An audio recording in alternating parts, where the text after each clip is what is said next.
చాలా మందికి చాలా విషయాలు తెలియకుండానే కొన్ని కలిపి తిని ప్రాణాల మీదకు తెచ్చుకుంటారు. ప్రతి ఆహార పదార్థంలో ఒక రసాయనం ఉంటుంది. వాటిని తెలుసుకొని తినాలి.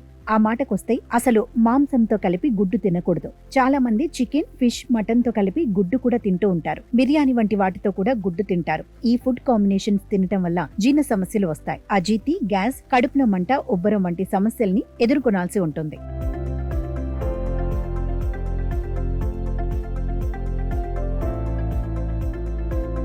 గుడ్డులో ప్రోటీన్, కాల్షియం, ఫైబర్, విటమిన్లు అనేవి పుష్కలంగా ఉంటాయి. గుడ్డు తినటం వల్ల శరీరానికి రోగనిరోధక శక్తి అందుతుంది. మెదడు చురుగ్గా పనిచేస్తుంది. శరీరంలోని చెడు కొలెస్ట్రాల్ ను కూడా తగ్గించి గుడ్ కొలెస్ట్రాల్ ను పెంచుతుంది. వెయిట్ లాస్ అయ్యేందుకు కూడా సహకరిస్తుంది. గుడ్డుతో ఒక్కటేంటి, చాలా ప్రయోజనాలే ఉన్నాయి. అయితే గుడ్డుతో కలిపి కొన్ని రకాల ఆహారాలు అస్సలు కలిపి తీసుకోకూడదట.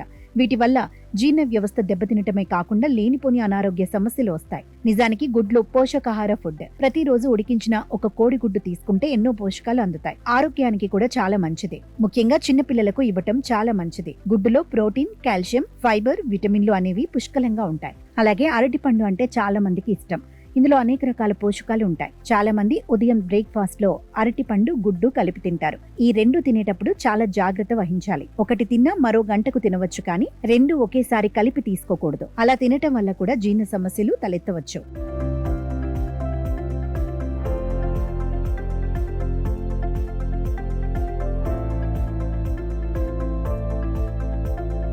మరికొందరు ప్రతిరోజు ఉదయం టీ తాగుతూ ఉంటారు. బ్రేక్ఫాస్ట్ లో గుడ్డు తినే అలవాటు ఉంటుంది. అయితే ఈ రెండు కలిపి తీసుకోవటం వల్ల కడుపు సంబంధిత వ్యాధులు, అసిడిటీ, కడుపులో నొప్పి సమస్యలకు దారితీస్తుంది. అదే విధంగా చక్కెర, గుడ్డు కాంబినేషన్ వల్ల సమస్యలు రావచ్చు. ఈ రెండు కలిపి కూడా తీసుకోకూడదు. గుడ్డు కలిపి తీసుకోవటం వల్ల ప్రోటీన్ స్ట్రక్చర్ పూర్తిగా మారిపోతుంది. అందుకే ఎట్టి పరిస్థితుల్లో గుడ్డు, చక్కెర కలిపి తీసుకోకూడదు.